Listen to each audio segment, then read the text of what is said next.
It's Absolutely Auburn, a place where we'll talk about all things Auburn, Maine, because we're in the middle of it all. The City of Auburn's communications team is dedicated to helping you connect with city government and learn everything you need to know about Auburn, our city, our people, our events, and our community. Welcome to Absolutely Auburn. In this episode of Absolutely Auburn, we chat with our friends Amy Hatter and Kevin Bean from the Community Development Office about the host of home improvement programs that Auburn offers. So tune in to see if you could qualify for one of these programs or how to contact Amy and Kevin and learn more. Welcome back to Absolutely Auburn. I'm your host, Jen Bonig, and as always in the studio with me is our fabulous producer, Abby Boron. Hello. And also joining us today is Amy Hatter, the Community Development Manager, and Kevin Bean, the lead coordinator, which both of them are part of the city's Business and Community Development Office, right? Yeah. Okay. Thanks for having us. We're really happy to be here. I'm excited for you guys to be here because a lot of programs come out of your office, and I know the two of you are involved with quite a few of those programs. Yeah. So before we start, though, what does a typical workday look like for you, Amy? We'll start with you as the Community Development Manager. Well, it's kind of different every day. I work with our rehab programs. I'm currently working with our housing resources and our security deposit program. I've been working more with general assistance lately and working with Kevin on all of the other things. All of the other things. And so, Kevin, as the lead coordinator, what does that typical day kind of look like for you? Coffee, trail mix. That's the most. Kevin eats breakfast. We found that out. Yes. That's the consistent things in my day. It seems to be running for everybody that I've heard on previous podcasts too, that typical isn't typical. It is something different every day. And with the different programs that we have, those even change periodically. So yeah, it's something different every day. I will say, sorry to interrupt, Jen. I want to say that this is a podcast that I'm personally very excited about because community development is something that I'm just interested in learning more about as a semi-new city employee. You know, the programs that you guys do kind of cover a swath of, they cover almost anything that we do. So, well, thank you for coming on, but also, yeah, looking forward to hearing more about how you guys came here and what that work entails. I was going to say, you said semi-new, and I think we all are kind of somewhat newer to the city. So that's how long have you guys been working here? Kevin's been working here longer than I have. I've been here just a little less than a year. It'll be a year next month. Okay. Yeah, and for me, in November, I'll be here 2 years. Okay. Yeah, see, I'll be 2 years in December. So crazy. So yeah, we're new. A bunch of noobs over here. Now, were you guys doing similar work before you came here to the city? I guess you can coordinate lead somewhere else, maybe. Yeah. For a number of years, I was mostly involved with some building ownership and building management, and I was licensed to do lead abatement for a period of time.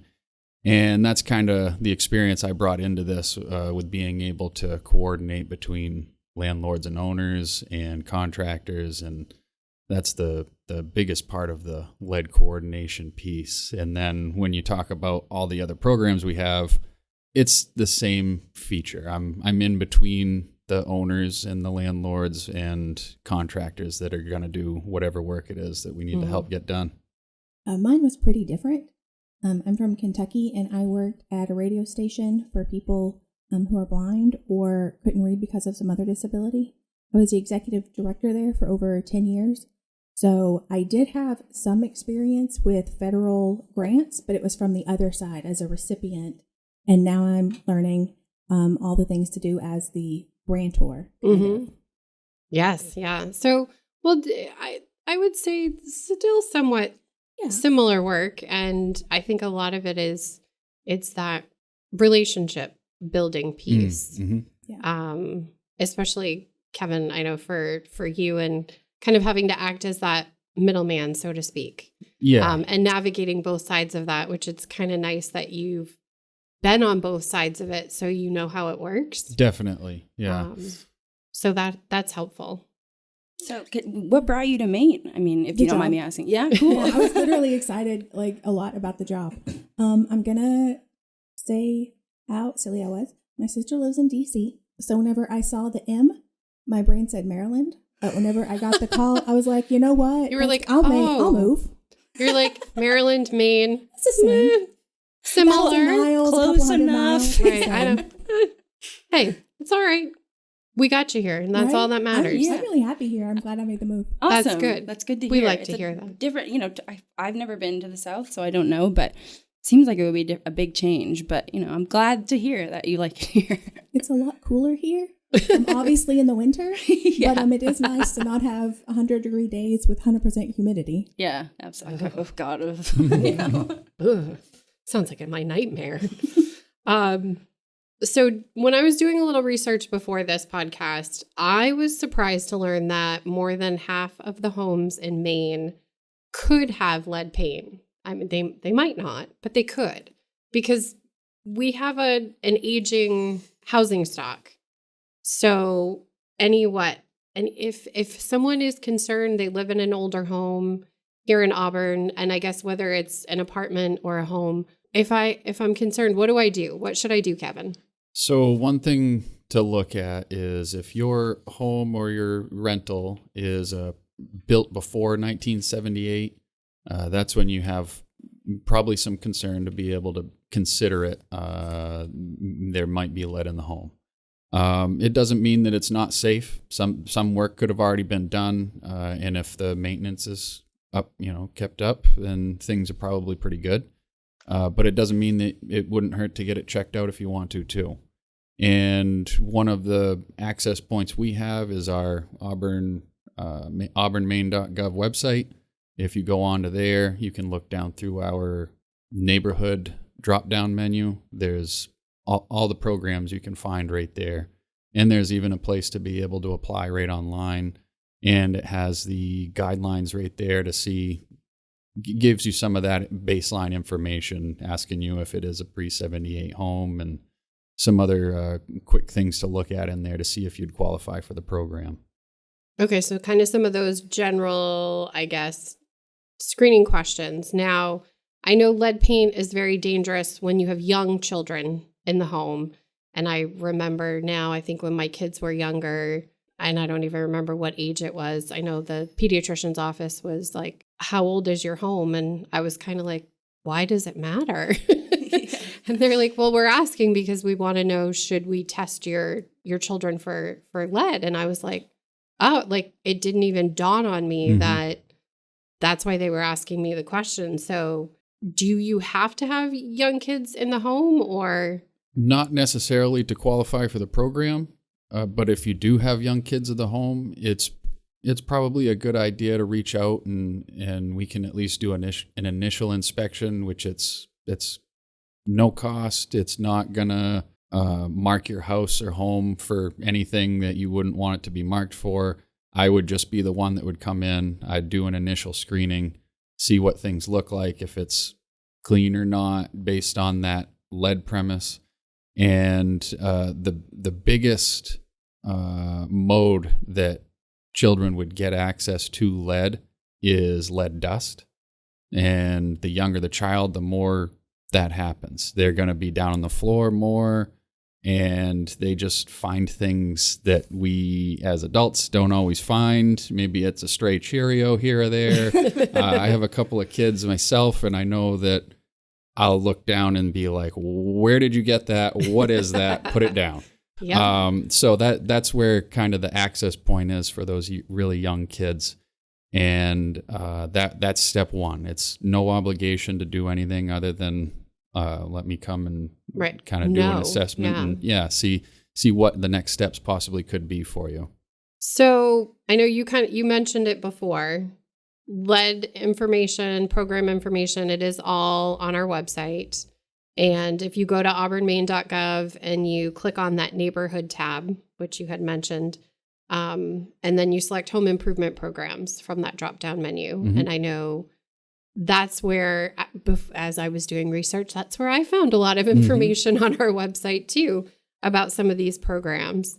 Anything else, I guess, with the lead program in particular that you think listeners should know?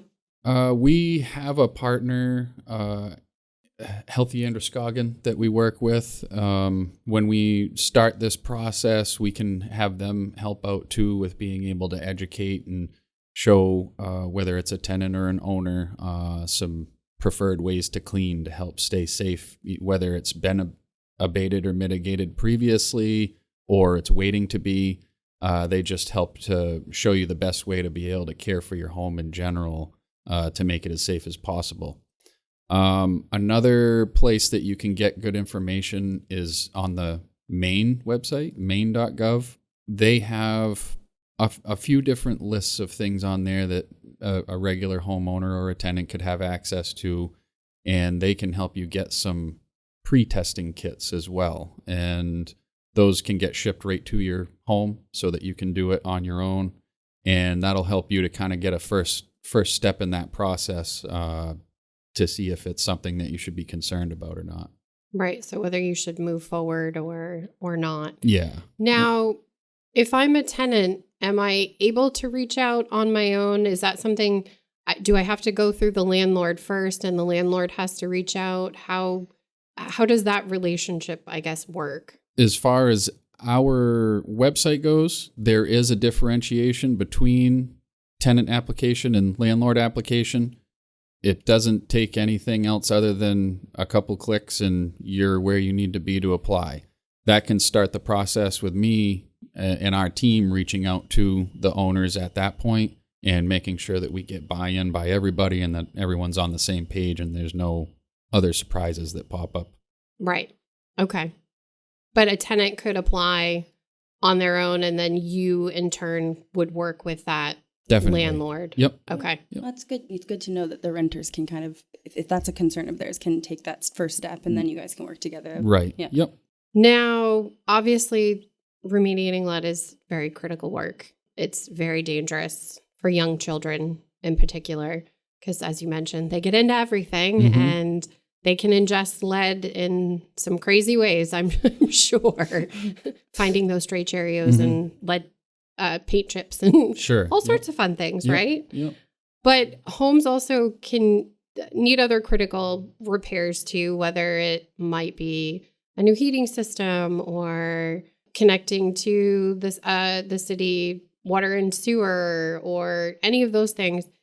Amy, do we have a critical repair program? I guess, can you explain a little more about what that is? Sure. So that is for, just like you said, whenever you have a home with major repairs needed, like something big in your house has failed or is about to fail, like your roof, like your chimney, like your heating. There's some other things, like if you've gotten a code violation or if it's a health or safety concern, that's another thing that can qualify someone. So some of our projects lately have been, I think, porches that were falling down. We've gotten quite a few applications in from people who were affected by the flood a little bit ago. It is available for homeowners and landlords. For homeowners, it's a deferred loan. For landlords, it's a fairly low-cost loan. And again, the tenants can reach out to us. We don't have they can use the tenant one, the same as the lead. A lot of people will apply for rehab and lead at the same time. If they are going through it and they say, yeah, my house is built pre-78. Let me go ahead and click that box too. So it's pretty simple. The application, again, can be found the same way the lead program can. And it can't be something minor. It can't be like my front door needs to be fixed. But we've had some programs lately. Kevin, what was the one with the wall? Oh, the foundation work? Yeah, we're there's a few cases now that have popped up where a foundation is failing, and if that gets missing on code compliance, and it's risking that the house is going to fall. Yeah. Collapse. Yeah. And with the, like you had mentioned, the flooding, between that with foundations and roofs have been a hot button as well. We're getting really heavy into that stuff right now. So I know the weather lately has been crazy. Mm-hmm. That's what I've heard. But yeah, last fiscal year, we had a few cases come up that weren't strictly listed in our guidelines, like the flooding, like that foundation, and we were able to add it into our guidelines for this year so that we could help people who needed Nice. that. That's good. So, right, you saw a need and you were able to work with the program. Now, the funding, is the majority of the federal funding coming from HUD or through? Yes, most of ours is coming from HUD. Kevin's lead funding comes from the Office of Lead and Healthy Homes. This program comes through a community development block grant, and then some of our funds come from home. We have some CDBG COVID funds and some home ARP funds, which is the American Rescue Plan. And we also, our department runs a lot of the ARPA funds, like the Third Space Incentive Program and the Victory Garden one that went over so well. That's a lot of different funding. It is. It's a lot of different funding partners. It is. Thankfully, we have a pretty good team. Zach, the deputy director, he runs a lot of the ARPA programs. Okay. So you mentioned community development block grant, or CDBG. I know is kind of what those of us on the inside call it. Just because it's long and we love our acronyms in government, right? Let's face it, we shorten it up if we can. I noticed through some of those programs, we also have an accessibility program. Yeah. So if someone needs, I know sometimes even I have fielded, oddly enough, a phone call here. Hey, we know someone needs a wheelchair ramp and they're struggling to come up with the funds to do that. Can we help them? Yes, we can. It's a $5,000 deferred loan. We can do ramps. We can widen doorways. We can install stair lifts. There's a lot of things we can do to help someone stay in their home longer, if they just need some accessibility tweaks. That's awesome. So same thing. We can find all of these various programs through our website. And it sounds like there's probably a similar application process for most of them. Yeah, so we use one application for all of the homeowner stuff, and then one application for all tenants, and one application for all landlords. Oh, nice. So if you're qualifying for more than one program, you just have to fill out the one application, and then you guys would be able to say, yeah, you would qualify for this, this, and that. Yeah, we'd be able to do that. And usually in the application, there's not a lot of space for nuance. So we always ask people, if you're not sure if you qualify before you go through the application, call us and let us know. We can always go out and look at it beforehand to make sure that your project would qualify, or at least wouldn't be disqualified immediately. Right. That's good to know, because then you don't have to go through that whole... And when I say we, I mean Kevin. Right. The royal we. Yes. So with all of these programs, is there funding available? Are there wait lists? What does that look like if I were to file an application? We are not on a wait list right now. It is kind of first come, first serve. So if you are interested, go ahead and get your applications in. But we have money to spend. Please let me spend it. You don't hear that very often. Well, no, but I think sometimes, especially after big events like the flooding that we recently had, people feel frustration towards the government, which I understand. But we have this funding available, and we have people who really want to use it and help the community. And also, here's the thing: if we don't spend it, it gets given back, which means we can either spend it on our community, or it can go back to be spent on someone else's community. Right. I would much rather, our people here in Auburn get the chance to fix their homes than have to pay it back. Yeah, and the application process, it might seem daunting, but it sounds like from this conversation we've having that it's actually a lot less daunting than it may appear. Like you said, you can do, if you qualify for more than one program, it's just one single application. And you can have a conversation with the person too beforehand, right? Yeah. And we do also have paper applications. And I know Kevin has taken some applications over the phone because we know not everyone has access to the internet. Again, I worked with an accessibility organization for a long time. I know even if you have access to the internet, you may not be able to actually access every website, or you may not super know what you're doing whenever you get there. Sure. Yeah. You know, if you have it technically, but you don't really use it a lot. Oh, And yeah. it can be a boundary that some people might not be able to leap the hurdle if it's on their cell phone only. Yes. That Yeah. can be an access another point big that issue. but for the most part, the things that we need to see if you qualify, it's something that you're probably already looking at on a monthly or a weekly or quarterly basis as far as the income part of it and what we need to see if you're qualified for the programs. Yeah, so all of our programs do have an income, qualification, and that is on our website on whenever you go to any of our programs. But also most of them, and I'm not going to be able to go through the whole spreadsheet because it's a lot, but most of our programs fit the 80% area median income, which is a number set by HUD. So say if you're a family of 4, you would qualify for a lot of our programs if you made around $67,000.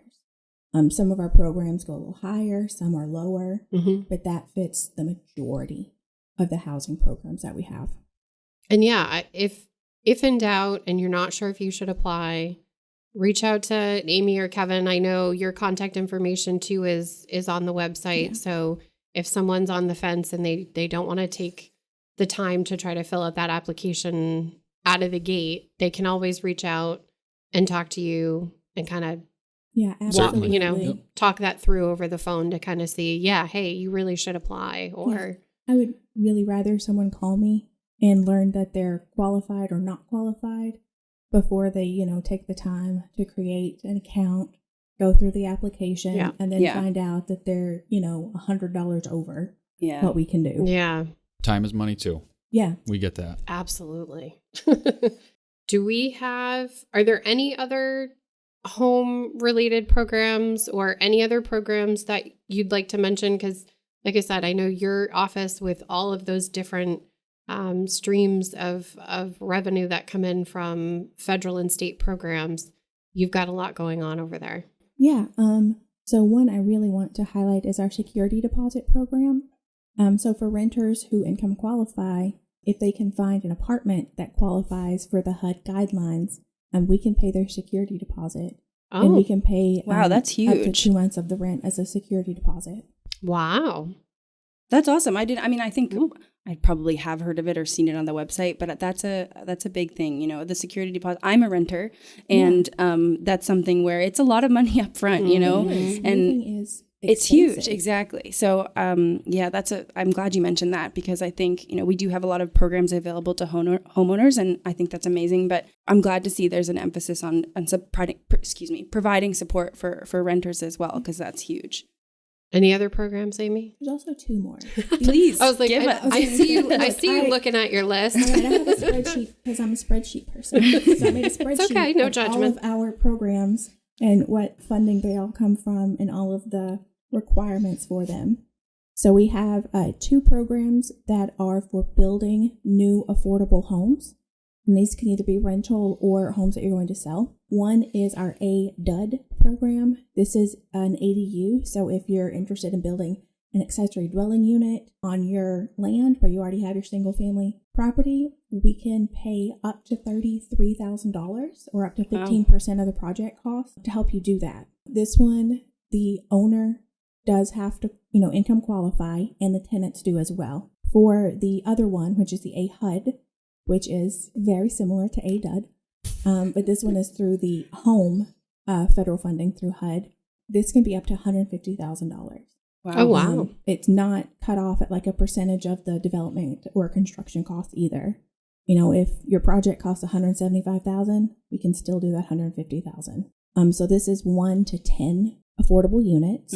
They don't have to fit the size of an ADU. So ADUs, they're cut off at a certain square footage. I can't remember what that is offhand. I think it's 850. That sounds Yeah, it's right. right around there. So more 800 or like what we 850. would call a tiny home. No, Yeah, it's not No, it's a quite small. My house is smaller there's a than difference. 850 square feet. No. I don't live in a tiny home, so Kevin is like, tiny it is home, not. I think is 400 square feet or less. yeah. Yeah. Okay. Oh. Tiny, Yeah. tiny. 850 square feet That's is like a small, but closet. I will Yeah. say I live in a house that's like 600 square feet. So, it's small. It's very small. Okay. Like you can fit like real beds. Okay. in these Yes, ADUs. yes. And Okay. like a real bathroom. Right. Probably even laundry. A king if you size need it. bed or a queen size bed? Do your heart's content, depending on if you do a studio, a one bed, or a two. What's can more make it- important okay. to you? Yeah. What's your priority? Rolling over 3 times? Or just twice? Or once Do and you landing on the need- floor. Right. Do you need room on each side of the bed, or can you just get out the bottom of it every morning? Oh, yeah. Mm-hmm. Okay. Okay. Hide a bed. There you go. Murphy beds. Yeah. I was Yeah. about to say that the one time. Yeah. But the AHUD program doesn't have that same size requirement. And if I'm not mistaken, those can be detached or attached. Yeah. And it could be separate parcels even too. Yeah, they don't have to all be, on the same property if Okay. you do the AHUD and you do more than one. Oh, okay. So, like, if you wanted to have a duplex or something, you could do something like that. Yeah, the one of the main requirements of these is that they have to be an increase in livable space. So one thing I've had to unfortunately say no to some applicants is, they already have a home, the whole space is livable, and they want to split it and create a duplex. We can't do that. But if they have an unfinished basement that you can't live in, Right. You could turn it we into. could turn that Okay, cool. into Okay. a new unit. It All really right. depends on is it livable right now? Is there water? Is there electricity? Mm-hmm. Could a person go there and live? stay. Yeah. Right. Comfortably. I think Comfortably, the biggest difference with these 2 programs, I think with both of them, is you have to be shovel ready yeah. considered. Yeah, for our other ones, we do the RFP and we can find the contractors for you. For these 2 programs, you are your own developer, basically. Mm-hmm. So you find your contractor, you get your, design specs, you bring everything to us and say, this is my budget. We have a pro forma budget, which I don't know what that means. Zach It's okay. knows. We'll ask Zach. Math. Yeah. Yeah. I know it's really nice and it has all the formulas in it. So it'll do all the Fantastic. math for you. It's in spreadsheet form, and I like spreadsheets. Right, see? So There you it's go. near and dear to my heart. So, it does have to be shovel ready. You're going to have to talk to zoning, code, everyone to make sure Get that, permits, all that. yeah, all All of that fun stuff. That's a good starting point for that one. Yeah. Zone, code enforcement, Yeah. talking Yeah. to them, and then, moving Right. on from Yeah. there. Making sure that you're in the proper zone that you can add additional units. Yeah, I think all of Auburn is, if you're already built for a single family, you're built for a 2-family because ADUs are legal for everyone in Mhm. Auburn. And that may be true across the state. I can't quite remember, but definitely in Auburn, you can. Well, I know the mayor, he's a big, he's a big fan of ADUs and talks about that a lot. So Yes, he definitely is. something we can do here in Auburn, which Yeah. is cool. One of the limits, it's got to be town sewer and water, Yeah, right? that So you is. can't be too far outside of kind of those limits. Right. And but if you're within downtown area and you're in the right zone, Mm-hmm. Nice. Any other programs on there, Amy? Okay, so we do still have the downtown curb appeal program going. That is if you live in, and I can't remember which neighborhoods these are, but it's the census tracts 101, 103, and 105. And we have a map on the website. You can find that, or you can always just call me and I can put it in the map and figure it out. If the exterior of your home needs maintenance to make things look better and nicer, paint, the exterior of your home, if you live in those 3 census tracts, We've got money to we've got help money that. to help with that. Yeah. Wow. So I feel like the consensus of this is we've got money, we want to spend it. If you need help, just call us. and Yes. talk to the team. We'll figure something out, right? We're going to do our absolute best. Yes. Because it sounds like Because we're absolutely Auburn. right, exactly. Love that plug. And I think that's let's see, math is not my strong suit, but I think we've rattled off at least a half dozen programs, At least 5, yeah. right? 7. 7, Okay, nice. see? Yeah. Almost math. You were close. That's That's close. cousin. Look, I can count. And you I have the advantage. I was here. like, you have the spreadsheet in front of you. I don't. So yes, call us, talk to us, find out more about the programs through our website, or just pick up the phone, give us a call. I know sometimes, the website, it can be daunting for people to try to navigate that. Yeah. I know when we started the conversation, I asked you about a typical day. And I think, Amy, you said there is no such thing as a typical day. So what would you say is the most interesting part of your job? It's just the variety of people that we talk to. And, there's so much need. And everyone is really unique. I meet with a lot of people for our security deposit program, for our rehab, for our new unit, and just everyone, is in such a different place, but a lot of people are also in very similar places. So, seeing people who are very disparate, but kind of coming from the exact same focal point is really cool, kind of. How about you, Kevin? For me, it's kind of a tedious thing, but I've been enjoying it more and more as I get into it, is the environmental reviews. We have to do those for any of our projects that are going to receive federal funding.